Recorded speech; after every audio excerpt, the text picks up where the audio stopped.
ফাঁকা মাঠে স্কুলে নেই বিদ্যুৎ, নেই পানীয় জল, টয়লেট ভাঙা, দুষ্কৃতীদের নেশার আস্তানা হয়ে উঠেছে শিক্ষাকেন্দ্র। ফাঁকা মাঠে দাঁড়িয়ে স্কুল, কিন্তু নেই যাতায়াতের কোনো পাকা রাস্তা। দুই পাশে বিস্তীর্ণ কৃষি জমি, আর মাঝখানে মাত্র একটি সরু আলপথ।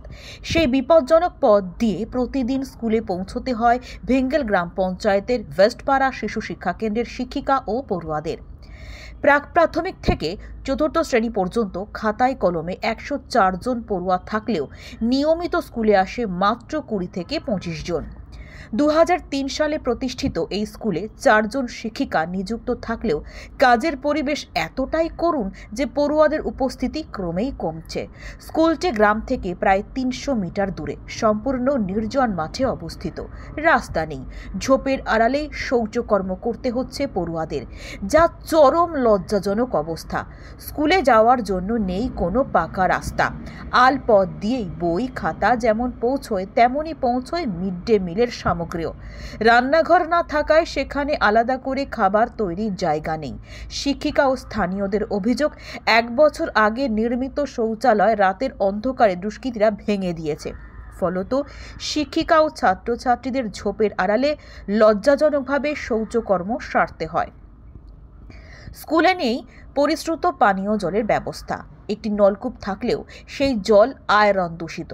বাধ্য হয়েই শিশুদের সেই জল পান করতে হয় এবং সেই জল দিয়েই রান্না হয় মিড ডে মিলে।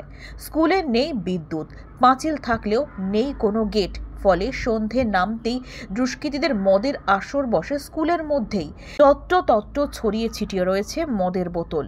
শিক্ষিকা ও পড়ুয়াদের মধ্যে ভয় আতঙ্ক তৈরি হয়েছে। স্থানীয়দের কথায় বহুবার ব্লক প্রশাসন ও জেলা প্রশাসনের জনপ্রতিনিধিদের কাছে অভিযোগ জানানো হয়েছে, মিলেছে শুধুই আশ্বাস, বাস্তবে কোনো উন্নয়ন হয়নি।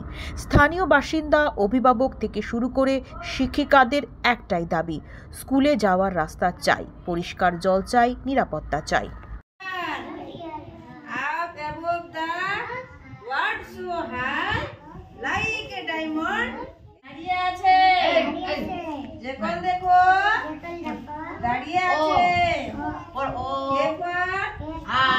আমাদের প্রথমে অবস্থাটা হচ্ছে কি যে আমাদের রাস্তা নাই, রাস্তা আছে অর্ধেক শতক, কিন্তু আমাদেরকে দু জমিও লাই আমাদের রাস্তাটা দিচ্ছে না।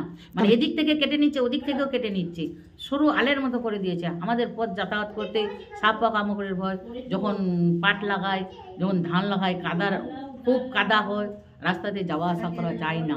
তবু আমরা এই বেহাল অবস্থাতে আমরা স্কুল করছি। তো স্কুলের সামনে কি মেন গেট যেটা, সেটা নাই। এই মদঘররা এসে মদঘর নেশাখোর খাবে, দরজা জানলা ভাঙবে, এদিকে ইট পাটকেল, তারপরে কি যে মদ খেয়ে এনে বোতলগুলো মদের ফেলে দিয়ে যাবে স্কুলে। মানে এত নোংরা করে রাখছে, পেচ্ছাপ করে পায়খানা করে দিচ্ছে, তারপরে হেডগুলো চুরি করে নিয়ে যাচ্ছে কলের। তারপরে আবার ফের এই যে হেডটা আছে কলের, এটা হেডটা আবার ফের মানে খোলার আরম্ভ করে দিয়েছে। থানায় গেলাম, থানায় গিয়ে আমি সব কিছু বললাম, কোনো কিছুই হলো না, প্রশাসন কিছুই করলো না। আমাদের পানির কোনো জলের ব্যবস্থা নাই। একটা টিউবওয়েল দিয়েছিল, সেটাও তুলে নিয়ে চলে গেছে। স্কুল ছুটি ছিল আমাদের, এই যে দুর্গাপূজার ছুটিটা গেল, তারপরে মানে হেড আসে দেখছি আমরা নাই, মানে ফাঁকা পাচ্ছে, গেট নাই। তারপরে এটা এই কলটা দেওয়া আছে, ক্লিনিকটা দিয়েছে, এবার দেখছি এটা আবার খোলার আরম্ভ করে দিয়েছে। সেটা আয়রনে মুক্ত, কোনো জল খাওয়া যায় না, আয়রন যুক্ত জল খাওয়া যায় না। তো সেই জল থেকে আপনাদের মিড ডে মিল রান্না হয়, সেই জল থেকে আমরা রান্না করি। আপনারাও খাচ্ছেন সেই জলটাকে? হ্যাঁ, সেই জল আমরাও খাচ্ছি। কি করবো, কোথায় পাবো আমরা এখানে বলেন? আমরা